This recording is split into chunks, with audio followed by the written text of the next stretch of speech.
जी हाँ, ये सुनकर आपको अटपटा सा लगे, लेकिन गाज़ियाबाद के एक अस्पताल के अंदर एक ड्रिल मशीन के द्वारा किसी व्यक्ति की हार्ट सर्जरी की गई है। कोई आम ड्रिल मशीन नहीं है, बल्कि आप हमेशा दीवारों में छेद करते हुए या लेंटर को तोड़ते हुए ड्रिल मशीन को देखा होगा, मगर हम भारत के उस युग में जी रहे हैं जहाँ पर नई टेक्नोलॉजी का सहारा लेते हुए देश तरक्की कर रहा है। गाजियाबाद के वसुंधरा सेक्टर 4 स्थित के लिए ली क्रॉस हॉस्पिटल में हुई टेक्नोलॉजी से लिप्त रोटा ड्रिल मशीन के द्वारा एक हार्ट सर्जरी की गई है, जो खासकर हार्ट की नस को कैल्शियम द्वारा ब्लॉकेज को हो जाने पर कैल्शियम को ड्रिल करने की नस खोलती है, जिसके बाद स्टेंट डालने के बाद इंसान जल्द ही स्वस्थ हो जाता है। बातचीत करते हुए कार्डियोलॉजिस्ट स्पेशलिस्ट डॉक्टर की पैनल ने बताया कि ऐसा सफल ऑपरेशन उन्होंने अपने हॉस्पिटल में सफलतापूर्वक किया है, जिसमें मरीज को मात्र 5-6 लाख रुपए की राशि में यह ऑपरेशन दवाई समेत किया गया। हालांकि ये ऑपरेशन बड़े हॉस्पिटल में 20 से 25 लाख रुपए के मिल में होता है, बीच में होता है, और ऐसे में हार्ट के पेशेंटों के लिए एक सुगम खबर है, क्योंकि वे अब आयुष्मान कार्ड से भी अपना इलाज ली ट्रस्ट अस्पताल में करा सकते हैं। स्टंटिंग का ऑपरेशन है, ये 1 घंटे में पूरे हो जाते हैं। ये ऑपरेशन 2-2.5 घंटे चला था। तो इसमें वेंटिलेटर सपोर्ट भी देना पड़ता है? हमारे पेशेंट को हमने कोई वेंटिलेटर पे नहीं डाला। मैंने तो वही कहा था कि हमारी टीम पूरी रेडी थी कि कोई भी प्रॉब्लम हो जाती है तो हम उसके लिए हमने अपने सिस्टम रेडी रखे थे। बट इसमें कभी कभी वेंटिलेटर की ज़रूरत पड़ती है, कभी कभी इंट्रायोटिक बलून होता है उसकी ज़रूरत पड़ जाती है, कभी कभी बाईपास की टीम को, तो सबको हमने रेडी रखा था, सारे अवेलेबल थे। But by our team work हमें वो कौन सी एज है जिसमें खासकर भी आप देख सकते जो स्टैंड अगर कैल्शियम में होता है तो वो बैलून से खुल नहीं पाता था, तो अब ये रोटा ऑपरेशन से ये पॉसिबल है कि वो खुल जाता है और बाईपास की ज़रूरत नहीं पड़ती। और हमारे यहाँ अब पैनल भी आ गए हैं, CGHS पैनल, तो अब वो ये इसका लाभ ले सकते हैं। प्रोसीजर थोड़ा सा इसलिए भी कॉस्टली है क्योंकि ये बर भी थोड़ा महंगे होते हैं, यानी इसको इस्तेमाल करना भी बहुत इंपॉर्टेंट होता है। ये कम से कम 1-1.5 लाख रुपए का तो बर ही है। इसकी साइज जो सामने है भले इस पे बड़ा दिख रहा है, बट इसका साइज 1.25 मिलीमीटर से 2 मिलीमीटर ही होता है। आप इमेजिन करोगे 2 मिलीमीटर एक स्केल पे कितनी जगह है, बहुत ही छोटे होते हैं।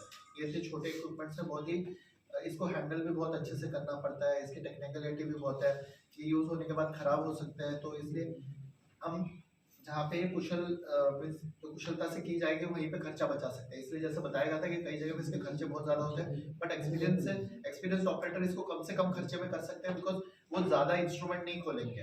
वो एक ही इंस्ट्रूमेंट में कोशिश कर सकते हैं कि सारा का सारा ऑपरेशन हो जाए ताकि पेशेंट के भी पैसे बचे। ये गवर्नमेंट पैनल में भी अप्रूव है और फॉर्चुनेटली जल्द हमारे यहाँ पे CGHS और ECHS पैनल आने ही वाला है, तो हम गवर्नमेंट सर्वेंट्स को भी बहुत जल्द हम इसमें ये सेवा दे पाएंगे। नमस्कार, आप सब लोग का आने के लिए धन्यवाद। और जैसे कि नरेंद्र जी बता चुके हैं कि ये ऑपरेशन पुराने ज़माने में जब नहीं था तब एक ही इलाज होता था, इसमें बाईपास होता था। फिर धीरे धीरे इसकी एक ऑपरेशन की सिंपलर वर्जन आई जिसको हम रोटा कहते हैं, और अब जो हम कर रहे हैं ये रोटा प्रो है, जो कि इसमें और भी आधुनिक मशीन है जिससे ड्रिलिंग और भी आसान और इजी हो गई है। बट जैसे बताया, जब कोई चीज़ें नहीं आती है तो उसमें कॉम्प्लेक्सिटी भी बढ़ जाती है, उसमें कई सारी चीज़ें होती है जिसका ध्यान रखना पड़ता है, खास करके कॉस्ट का। और ये जो है ये उसका बॉक्स है, ये कुछ इस प्रकार का ड्रिल दिखता है। इसके अंदर ये सामने का हिस्सा होता है, ये है जो बर कहते हैं इसको, और ये बर जो होता है ये ड्रिल करते हुए आर्टरी के अंदर से जाता है और एक रास्ता बनाता है जिसके थ्रू फिर हम स्टेंट आसानी से डाल पाते हैं। इसके ऊपर डायमंड के कोट होते हैं ताकि ये बहुत सख्त हो और ये किसी भी पत्थर को भी काट के जा सके। तो बेसिकली कैल्शियम की जो कैल्सिफिकेशन जो प्रक्रिया है वो ब्लॉकेज की सबसे आखिरी प्रक्रिया है। जब ब्लॉकेज कई सालों तक होता है तो फाइनली जाके उसमें पत्थर बनने लग जाते हैं। वो लिटरली पत्थर जो होते हैं वो हमारे दांतों की तरह होता है, वो उतने ही स्ट्रांग होते हैं जितना दांत हमारा स्ट्रांग है। ऐसी स्थिति में स्टंट डालना मुश्किल हो जाता है और अगर डल भी जाए तो खुल नहीं पाता। ऐसे में स्टंट वापस फेल हो सकता है। तो उसको खुलने के लिए जो जगह चाहिए होती है वो इस ड्रिल के माध्यम से की जाती है, और ये काफ़ी टेक्निकल प्रोसीजर है। इसके अंदर थोड़ा भी अगर 19-20 हो जाए तो पेशेंट की जान को भी खतरा हो सकता है। ऐसे ऑपरेशन यूजुअली बड़े अस्पतालों में ही होने चाहिए जहाँ पे CT बेस बैकअप हो, यानी बाईपास तुरंत ही हो जाए अगर कोई प्रॉब्लम हो तो। हमने भी अपनी तरफ से हमारे एक्सपीरियंस काफ़ी यूज़ करके हम काफ़ी सेफली ये ऑपरेशन कर पाए, और हमारी टीम भी काफ़ी ट्रेन है ऐसे ऑपरेशन करने में। और फिर हमारे पास 24/7 बैकअप भी है कार्डियक टीम का, इसलिए हम अपने आप को मान सकते हैं कि हम ये ऑपरेशन इस अस्पताल में कर पाएंगे, और ये हमारे लिए एक अचीवमेंट ही है कि हमने ये ऑपरेशन फर्स्ट टाइम किया हुआ है। डॉक्टर अंकुल भी बताएंगे कुछ। करना पड़ता, मतलब सारी दिक्कत होती है? देखिए, लक्षण तो उसके ब्लॉकेज के ही होते हैं। यूजुअली लक्षणों से नहीं बताया जाता कि कैल्शियम है या नहीं है। कई सालों तक अगर किसी को लक्षण थे, वो इलाज नहीं करा रहे थे, उन्होंने स्टेंट नहीं डलवाया, सिर्फ दवाई लेते रहे, तो ऐसी स्थिति में चांसेस है कि कैल्शियम होगा। एंजियोग्राफी करने के बाद ही हमें पता चलता है कि हाँ, इसमें बहुत ज़्यादा कैल्शियम पड़ा हुआ है, अब इसके अंदर ड्रिलिंग यूज़ करनी पड़ेगी। जैसे हमारे पेशेंट में, इनका हमने किया था, हमने उनको एंजियो की सीडी दी थी। उन्होंने ही 2-3 अस्पतालों में उनके लड़कों ने जाके पता किया था, फिर उनको पता चला कि हम ही सबसे कम रेट में कर रहे हैं, तो फिर वो हमारे साथ ही करना है, उन्होंने पसंद किया। लक्षण किस तरह के होते हैं डॉक्टर साहब? लक्षण चलने फिरने में, सीने में दर्द होना, कंधों में दर्द होना, भारीपन महसूस करना, सांस फूलना, ये सब इसके लक्षण होता है।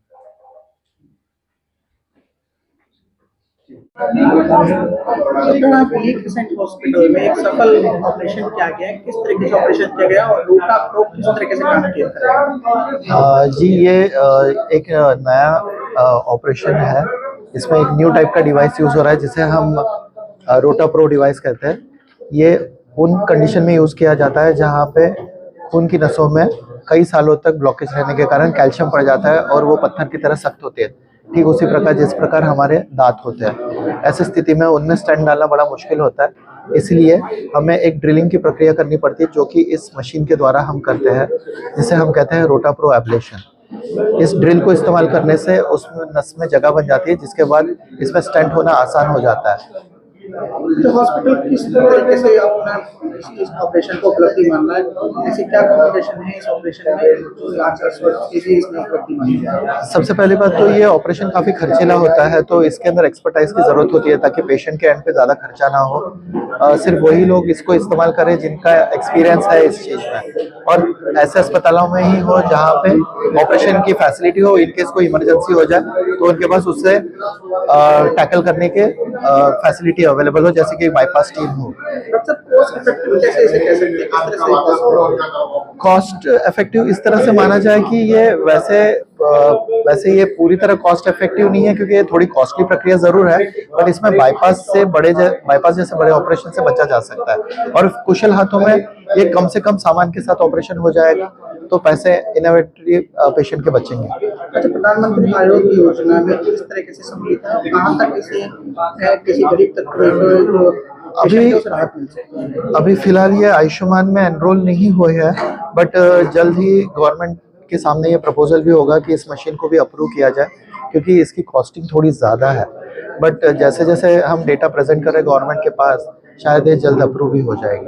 अच्छा, रोटा प्रो जो मशीन है कितनी बार यूज होती है? सिंगल प्रो है, यूजर प्रो है, या और इसके बाद इस्तेमाल की जा सकती है? ये जो ड्रिल है, ये इसे एक ही बार इस्तेमाल किया जाता है, और मशीन जो है इसकी एक असेंबली अलग होती है, इसे मशीन से जोड़ा जाता है।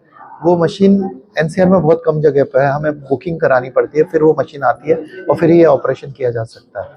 सिंगल यूज है ये।